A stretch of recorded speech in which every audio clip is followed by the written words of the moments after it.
Have you ever wondered how an ordinary boy became the face of India's freedom struggle? I never dreamed of becoming a leader. I never imagined that millions would one day call me Bapu. My father, Karamchand Gandhi, served as the one of state. He was known for his honesty and fairness. My mother, Putlabai, was deeply religious. She prayed every day, fasted often, and taught me that truth, compassion, and self-control were life's greatest strengths. Without realizing it, my parents were shaping the person I would become. As a child, I was extremely shy. I rarely spoke to anyone outside my family. The moment school ended, I would run straight home. I wasn't a brilliant student. I wasn't the strongest boy. I wasn't the most confident either. But there was one thing I always tried to protect: the truth. One day at school, an inspector came to test our class. We were asked to spell a few English words. I misspelled one of them. My teacher quietly signaled for me to copy the correct spelling from the student sitting beside me. No one would have known, but I refused. I chose to keep my mistake instead of telling a lie. At that moment, I didn't know it, but truth had already become my closest companion. As I grew older, another great influence entered my life. I loved listening to stories from our ancient scriptures. Among them, one story stayed with me forever: the story of King Harishchandra, a king who sacrificed everything but never abandoned the truth.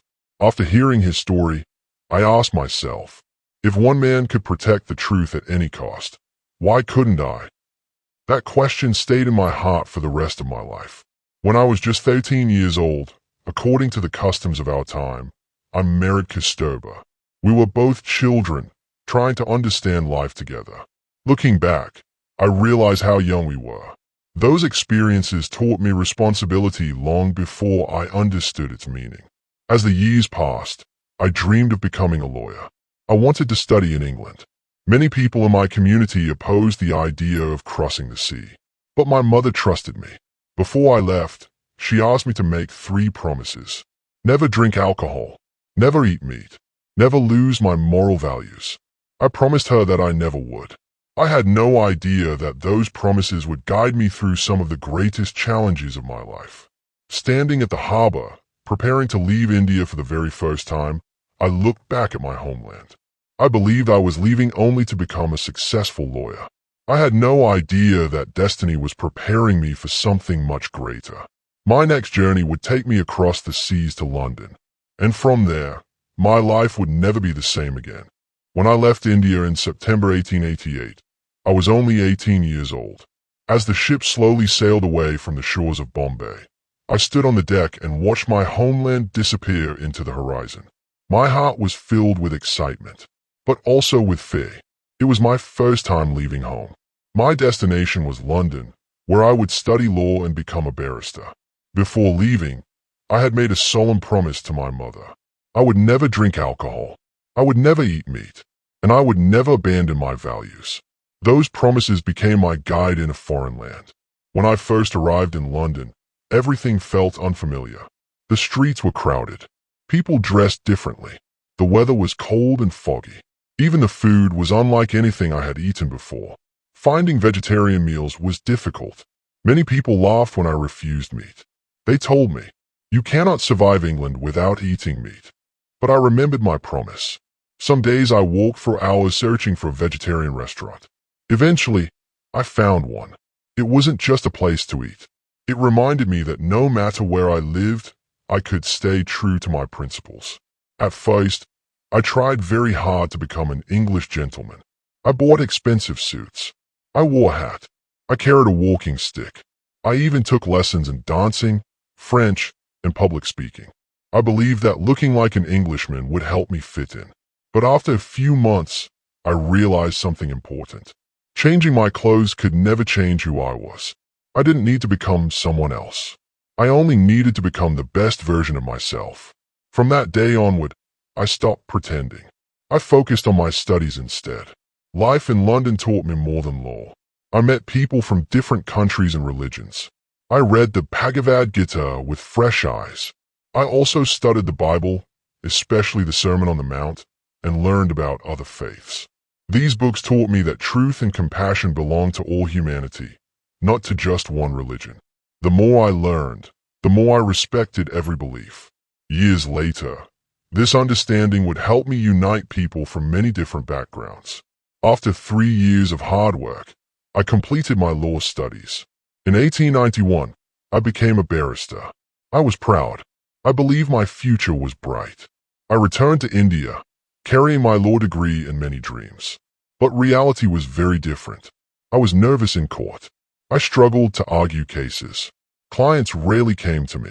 I began to wonder if I had chosen the wrong profession. Just when I was losing hope, an unexpected opportunity arrived. A business firm in South Africa offered me a 1-year legal assignment. I accepted the offer without knowing that it would completely change my life. I thought I was traveling there to practice law. Instead, I was about to discover my true purpose. When I accepted a legal assignment in South Africa, I believed it would be just another chapter in my career. I had no idea. It would become the moment that transformed my entire life. In 1893, I arrived in the British colony of Natal, South Africa. I quickly noticed something disturbing. People were judged not by their character, but by the color of their skin. Indians were treated as second-class citizens. Many accepted this discrimination because they believed they had no choice. At first, I thought I could simply do my work and return home. But destiny had other plans. One day, I needed to travel from Durban to Pretoria for an important legal case.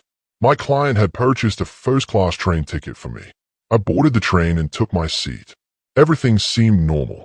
Then, at one of the stations, a white passenger entered the compartment. He looked at me with anger. "Why is this Indian sitting in first class?" he demanded. Soon, a railway official arrived. He ordered me to move to the third-class compartment. I calmly showed him my valid first-class ticket. "I have paid for this seat," I said.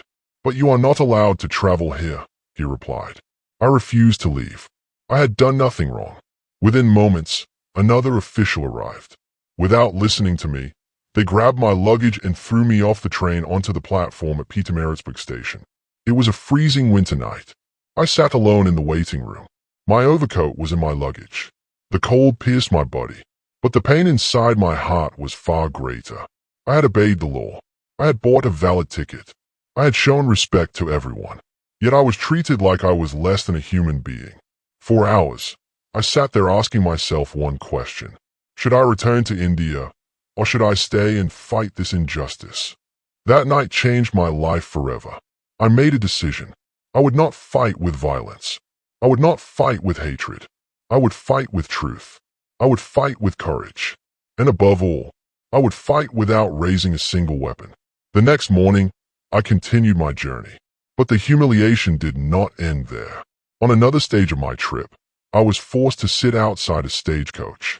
When I refused to give up my seat for another passenger, the driver struck me and tried to push me off. Later, at several hotels, I was refused a room simply because I was an Indian. Every insult taught me the same lesson. The problem was bigger than me.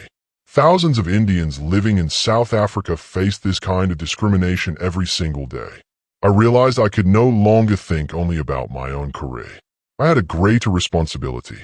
I began meeting members of the Indian community. Merchants, workers, laborers, professionals. They all had stories of humiliation and injustice. Many had accepted their suffering because they believed nothing could change. I told them, if we stand together peacefully, no injustice can last forever. Those words gave many people hope. For the first time, Indians in South Africa began to unite. Soon, I organized meetings and encouraged people to demand equal rights. I wrote letters to newspapers. I spoke with government officials. I explained that we wanted justice, not revenge. Many people laughed at us. Some threatened us. Others believed peaceful resistance would never succeed. But I refused to lose hope. As I reflected on our struggle, a powerful idea began to take shape in my mind. What if truth itself could become our greatest weapon? What if people refused to cooperate with unjust laws, but did so peacefully? This idea became the foundation of what I later called Satyagraha, meaning holding firmly to the truth. Satyagraha was not about defeating an enemy. It was about defeating hatred with courage, injustice with truth, and violence with compassion. It would become the guiding principle of my life.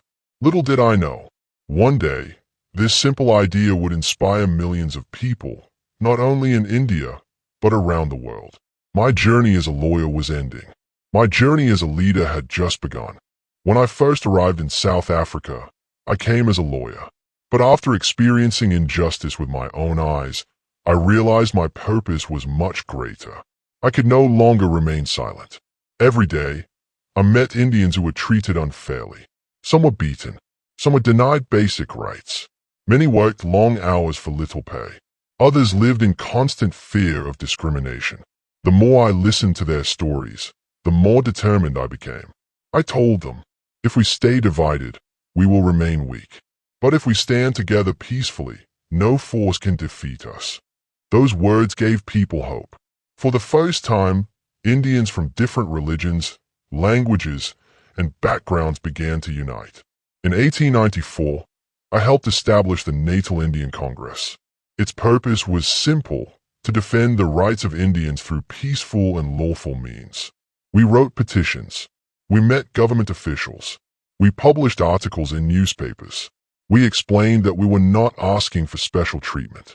We were asking for justice. Some people supported us. Many ignored us.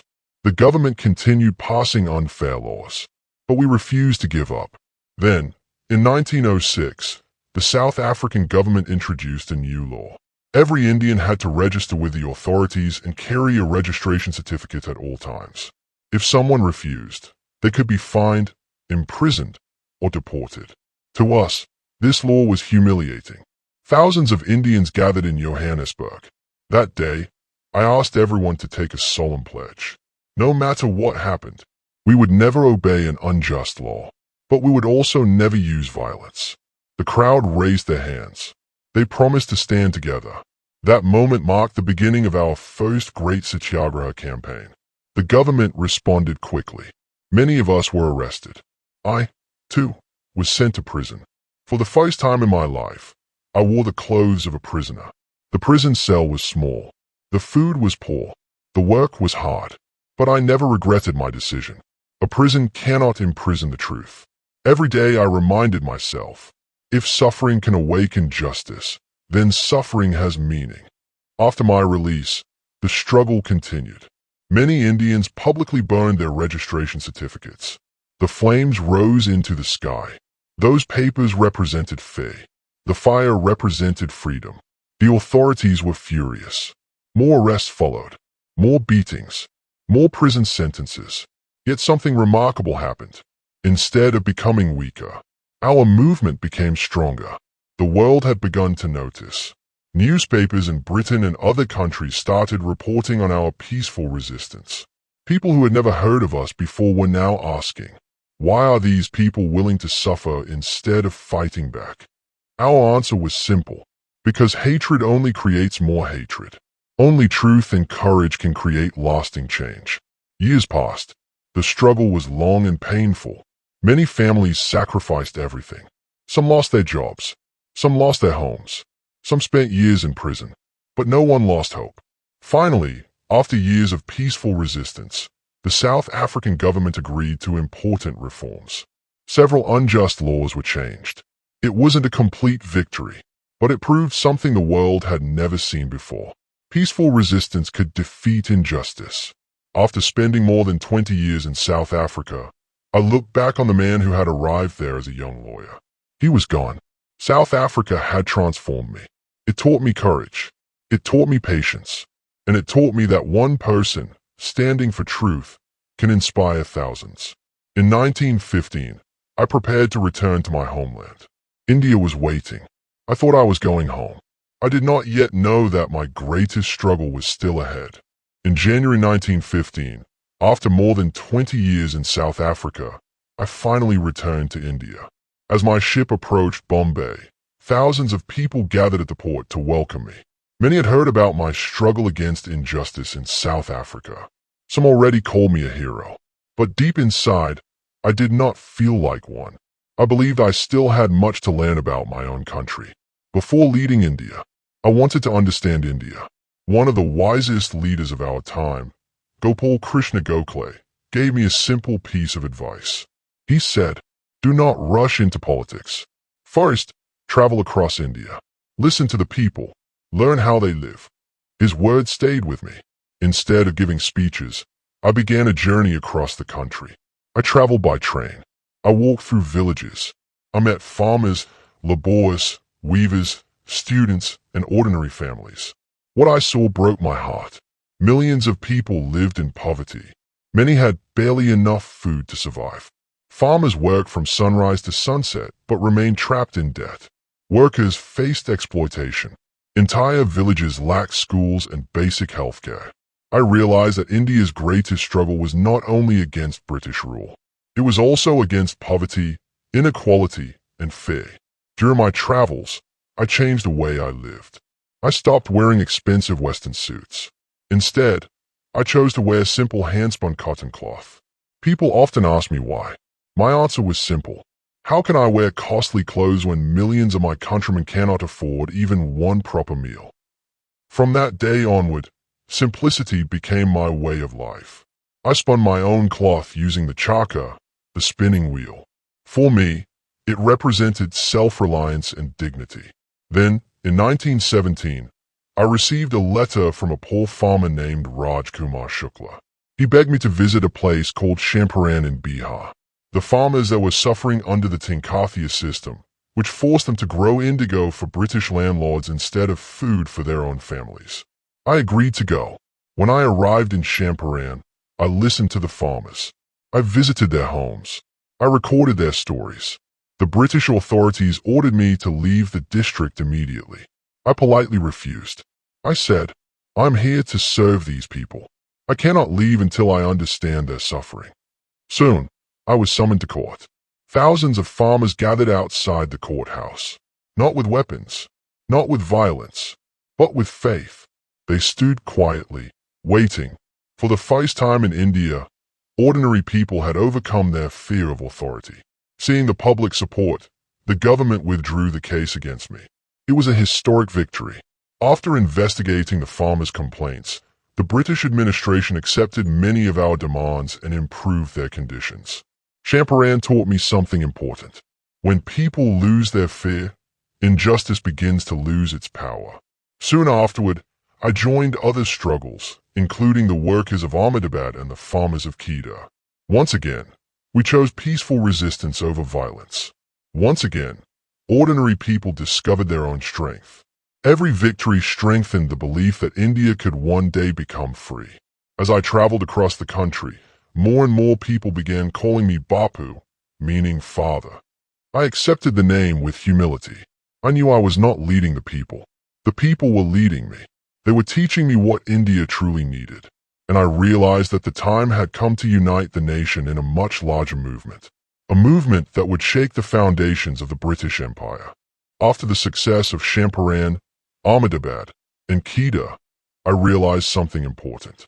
The British Empire was powerful, but its power depended on one thing: the cooperation of the Indian people. If millions of Indians peacefully refused to cooperate, even the strongest empire would begin to weaken. Around this time, another tragedy shook the entire nation.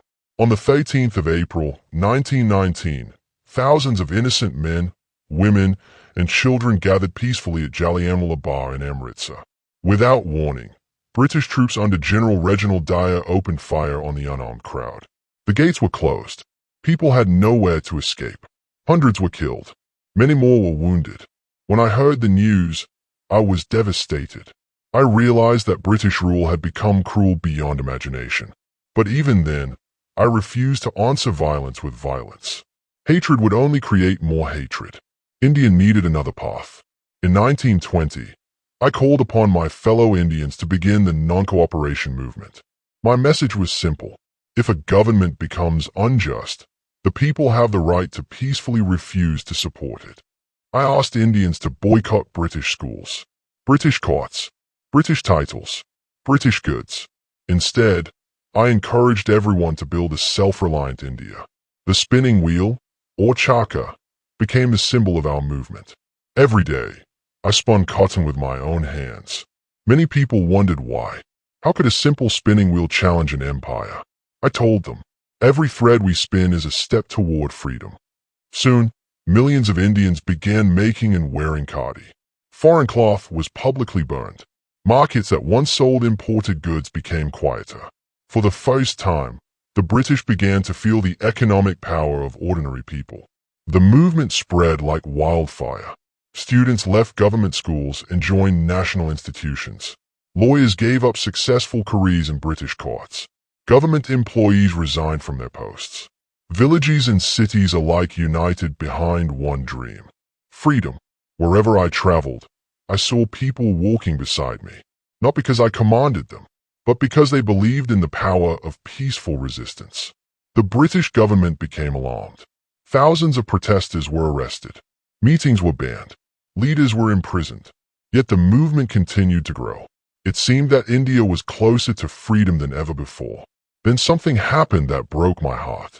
On the 4th of February, 1922, in a small town called Chauri Chaura, a peaceful protest turned violent. An angry crowd attacked a police station and set it on fire. Several policemen lost their lives. When I heard the news, I was deeply saddened. This was not the path I had chosen. Freedom built on violence would never bring lasting peace. To the surprise of many, I made a difficult decision. I suspended the entire non-cooperation movement. Many of my supporters were shocked. Some were angry. Others believed I had made a terrible mistake. But I knew that if we lost our commitment to non-violence, we would lose our soul. Soon afterward, I was arrested by the British government. During my trial, I admitted everything I had done. I told the judge, I have no desire to hide my actions. If serving my country is a crime, I'm prepared to accept the highest punishment. The judge sentenced me to 6 years in prison. As I walked into my prison cell, I did not feel defeated. I believed every sacrifice brought India one step closer to freedom. Prison could confine my body, but it could never imprison the idea of freedom. While I sat behind bars, I began thinking about our next great struggle. One simple substance, used by every family in India, would soon become the symbol of a revolution. That substance was salt. When I was released from prison, I spent many months thinking about our next step. India still lived under British rule. Our people still suffered. The question before me was simple. How could I unite millions of Indians in one peaceful movement? The answer came from something every family used every single day. Salt. It may seem ordinary, but salt belongs to everyone. The rich need it. The poor need it. Children need it. Workers need it. Yet the British government had made it illegal for Indians to make their own salt. Instead, they forced us to buy heavily taxed salt from the government. To me, this was more than a tax. It was a symbol of oppression. No government had the moral right to tax something nature gave freely. I decided to challenge this unjust law. On the 12th of March, 1930, I left Sabarmati Ashram with 78 volunteers. Before we began our journey, I told them, this march is not against the British people. It is against injustice. Our destination was the small coastal village of Dandi. The journey was nearly 390 kilometers. We walked through village after village. Every morning we started before sunrise. Every evening we spoke with ordinary people. Farmers joined us. Students joined us. Women joined us. Workers joined us. Every day, our group became larger. By the time we neared Dandi, thousands were walking beside us. The world had begun to watch. Newspapers from many countries reported our march. People wondered, can an empire really be challenged by people simply walking? After 24 days, we reached the seashore. The morning was calm. Thousands stood silently, waiting. I walked toward the water. I bent down. I picked up a small lump of salty mud. Then I held it high. With that single act, I had broken the British salt law. It was one handful of salt, but it carried the weight of an entire nation. Soon, millions of Indians began making their own salt. Across the country, people peacefully broke the law. The British government was overwhelmed. They could arrest a few people, but they could not arrest an entire nation. The government responded with force. Thousands of freedom fighters were arrested. Meetings were banned. Demonstrations were attacked. Finally, British officers came for me. They arrested me in the middle of the night. As I was taken away, I remained calm. I knew this struggle was much bigger than one man. Even after my arrest, the movement continued. One of the most powerful moments came at the Durasana Salt Works. Hundreds of peaceful volunteers marched forward without weapons. British police beat them with heavy sticks. Many fell to the ground. Not one of them fought back. Journalists from around the world witnessed the brutality. Their reports shocked the international community. For the first time, millions of people outside India clearly saw the true face of British rule. Months later, I was released from prison. The British government invited me to London for the Round Table Conference. They hoped we could reach an agreement about India's future. Many people believed this meeting would change history. So, once again, I sailed to England. Not as a young law student, but as the representative of millions of Indians.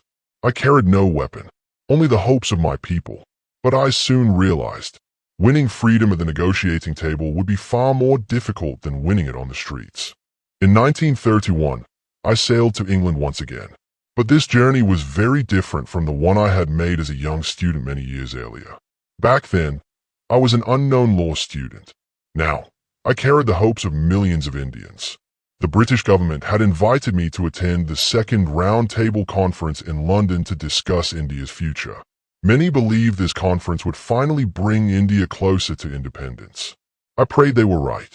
When I arrived in London, many people were surprised by my appearance. I wore only my simple hand-spun khadi cloth and sandals. Some newspapers mocked me. They wondered why the representative of India dressed so simply. My answer was always the same. I wear what the poorest people in my country can afford. King George V welcomed many delegates in magnificent clothing. I arrived dressed exactly as I always did. People asked if I felt underdressed. I smiled and replied, "The king had enough clothes on for both of us." The world laughed, but behind the smile was a serious message. True dignity does not come from expensive clothes. It comes from character. The conference lasted for weeks. I spoke about one dream, a free India, an India where people of every religion, language, and background could live together in peace. Unfortunately, the discussions achieved very little. The British government was not ready to grant complete independence. I returned home disappointed, but I had not lost hope. I knew freedom would not be won in conference halls alone. It would be won by the courage of ordinary people. Soon after my return to India, the civil disobedience movement began again. The British government responded quickly. I was arrested once more. Prison had become familiar to me. The walls were the same. The iron bars were the same. But every time I entered a prison cell, my determination became even stronger. I never hated the guards. I never hated the judges. My struggle was never against individuals. It was against injustice itself. In prison, I spent my days reading, writing, spinning cotton, and praying. I believed that if my body was locked inside a cell, my mind should remain free. Sometimes I received letters from people across India. They wrote that my imprisonment had only strengthened their resolve. Those letters gave me great courage. In 1932, another difficult challenge appeared. The British government announced a plan to create separate electorates for the so-called depressed classes. I feared this would divide Hindu society even further. To express my deep concern, I began a fast unto death. People across India were shocked. Leaders rushed to find a solution. Finally, after intense discussions, an agreement known as the Pune Pact was reached. I ended my fast. For me, the fast was never about forcing others. It was a way of appealing to their conscience. As the years passed, I realized that India's struggle was entering its final stage. The world itself was changing. A new global conflict was approaching. Soon, the Second World War would begin. And once again, Britain expected India to support its war. But I had only one question. How can a nation that is not free fight for the freedom of others?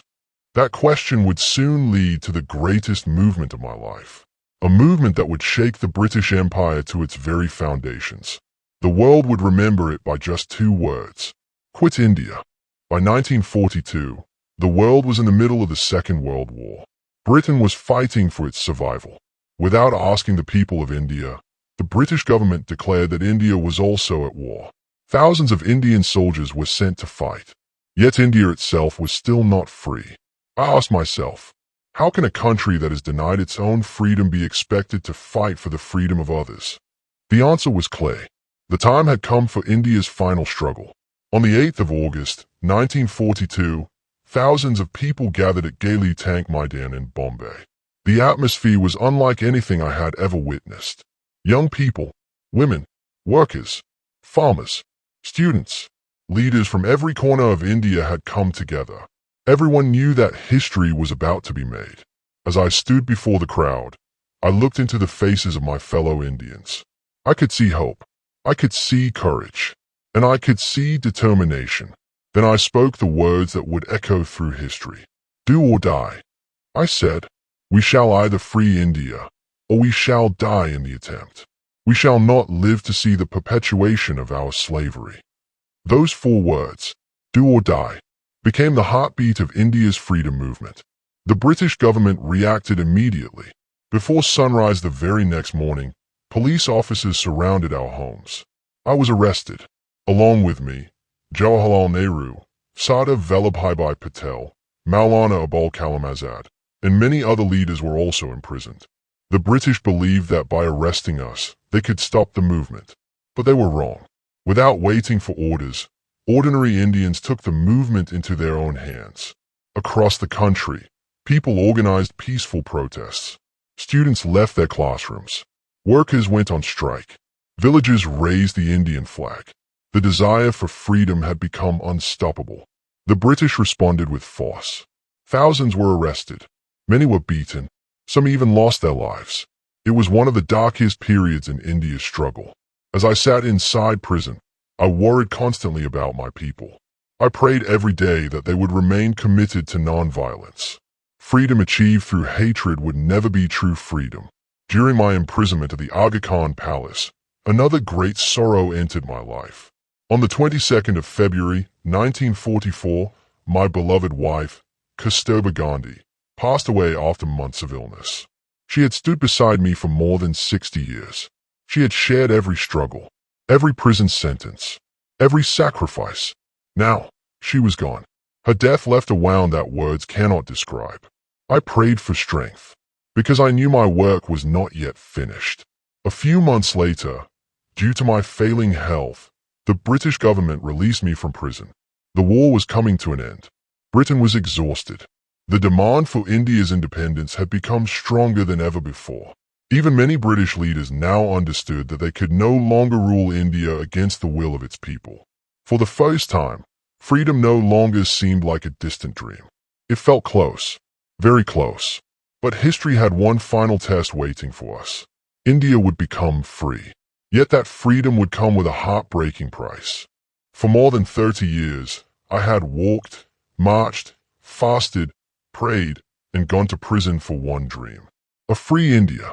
Now, in 1947, that dream was finally within reach. The British government announced that it would leave India. Across the country, people celebrated.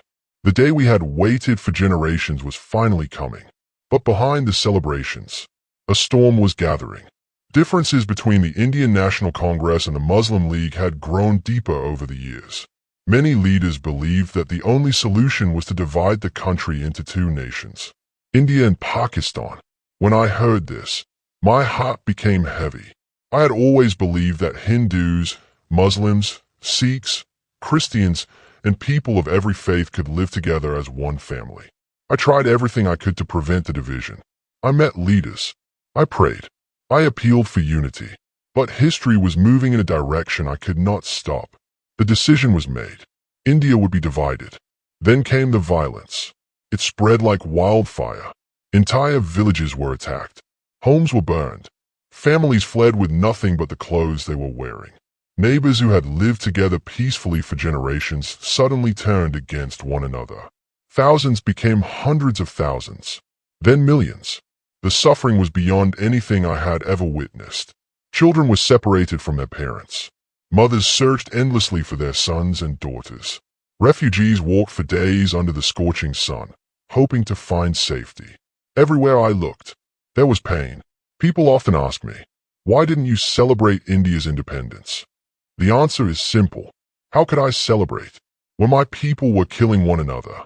On the 15th of August, 1947, while the nation rejoiced, I was not in Delhi attending the celebrations. Instead, I was in Calcutta, walking through streets filled with fear and hatred. I prayed with people from every religion. I asked them to put down their weapons.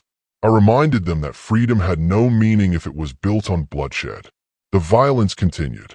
To awaken the conscience of the people, I began another fast. I told everyone, I will not eat until you promise to live in peace. Many feared I would die. Leaders from different communities came together. They promised to stop the violence. Slowly, the streets became quieter. People who had once stood against each other embraced. For a brief moment, peace returned. It reminded me that love is stronger than hatred when people choose it. Although India was now free, I knew my work was not over. Political independence had been achieved, but true freedom required something greater. It required justice, equality, compassion, and harmony among all people. That became my final mission. Little did I know, I had only a few months left to live. Someone believed that my message of peace had made me an enemy, and on one ordinary evening, my journey on earth would come to an end. India was finally free. For many people, the struggle had ended. For me, it had not. The country had gained independence, but it had lost something precious. Peace. Every day, I heard heartbreaking stories. Families separated by partition. Children orphaned by violence. Neighbors who had once lived together now feared one another. I could not remain silent. Even at the age of 78, I traveled from village to village, city to city, asking only one thing. Do not hate each other. I visited refugee camps. I prayed with Hindus. I prayed with Muslims. I prayed with Sikhs. To me, every human life was sacred. Religion should unite hearts, not divide them. Many people agreed with my message, but not everyone did. Some believed I had done too much for Muslims. Others believed I had not done enough. No matter what people said, I continued to speak the truth as I understood it. I had never lived to please others. I had always lived according to my conscience. In January 1948, violence once again threatened to consume Delhi. I decided to begin another fast. I announced that I would not eat until people promised to stop the killings. Days passed. My body became weaker. Doctors worried that I would not survive. Across the city, something remarkable happened. Leaders from different communities came together. They pledged to end the violence. When I heard their promise, I ended my fast. I believed that even in humanity's darkest moments, compassion could still prevail. Then came the 30th of January, 1948. It seemed like an ordinary day. In the evening, I was walking slowly toward the prayer grounds at Birla House in New Delhi. As always, people gathered to greet me. I folded my hands and smiled. I apologized for arriving a few minutes late. Then, suddenly, a man stepped forward from the crowd. His name was Nathuram Godse. Before anyone could react, he fired 3 shots at close range. I fell to the ground. Many people believe my final words were, "Hey Ram." Whether spoken aloud or held silently in my heart, those words reflected the faith that had guided my entire life. News of my death spread across India within hours. The nation was in shock. People wept openly in the streets. Many could not believe that the man who had led India to freedom through nonviolence had been killed by violence. Leaders from around the world sent messages of sorrow. Millions gathered to pay their final respects. As my funeral procession moved through Delhi, an endless sea of people walked beside me. Not because I had been a king, not because I had held political office, but because I had tried to live by truth. If my life teaches anything, it is this. Hatred can end a life, but it cannot destroy an idea whose time has come. My body was gone, but the journey of truth was only beginning. If you have listened to my story from the beginning, then you know something important. I was never born a great man. I was an ordinary child. I was shy. I made mistakes. I was afraid many times. Everything I became through learning, sacrifice, and faith in the truth. That is why I believe that greatness is not something we are born with. It is something we choose through our actions.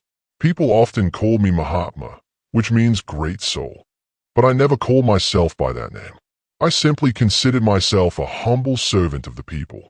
I believed no person is greater than another, whether rich or poor, whether educated or uneducated. Every human being deserves dignity and respect. Many people think my greatest achievement was helping India become independent, but I hoped for something even greater. I dreamed of an India where no one was judged because of religion, where no one was untouchable, where women and men had equal dignity, where villages were strong, where truth guided politics, and where violence was never the answer. That dream is still alive. Its future now depends on each new generation. After my death, my ideas traveled far beyond India's borders. In the United States, Martin Luther King Jr. studied the philosophy of nonviolence and used it in the struggle for civil rights. In South Africa, Nelson Mandela drew strength from peaceful resistance during the fight against apartheid. Across the world, countless people proved that courage does not require weapons. Sometimes the strongest person is the one who refuses to hate. People often ask me, "What is your greatest message to the world?" My answer is simple. If someone hates you, do not answer with hatred. If someone lies, do not abandon the truth. If someone uses violence, do not lose your humanity. Real courage is not defeating another person. Real courage is defeating the anger within yourself. Before I leave you, I want to share a few thoughts that guided my life. The future depends on what you do today. An eye for an eye makes the whole world blind. Be the change you wish to see in the world. These are not just words. They are a way of life. Now my story has come to an end. From a shy boy in Porbandar, to a student in London, to a young lawyer thrown from a train in South Africa, to a man who walked with millions for India's freedom. Every step taught me one lesson. Truth may walk slowly, but it always reaches its destination. If my journey has inspired you, then do not simply remember my name. Remember my values. Speak the truth. Help those in need. Respect every human being. And never believe that one person cannot change the world. Because I was only one person. And yet, with faith, courage, and nonviolence, I witnessed history change. Thank you for walking this journey with me. Until we meet again, I am Mohandas Karamchand Gandhi, and this was my story.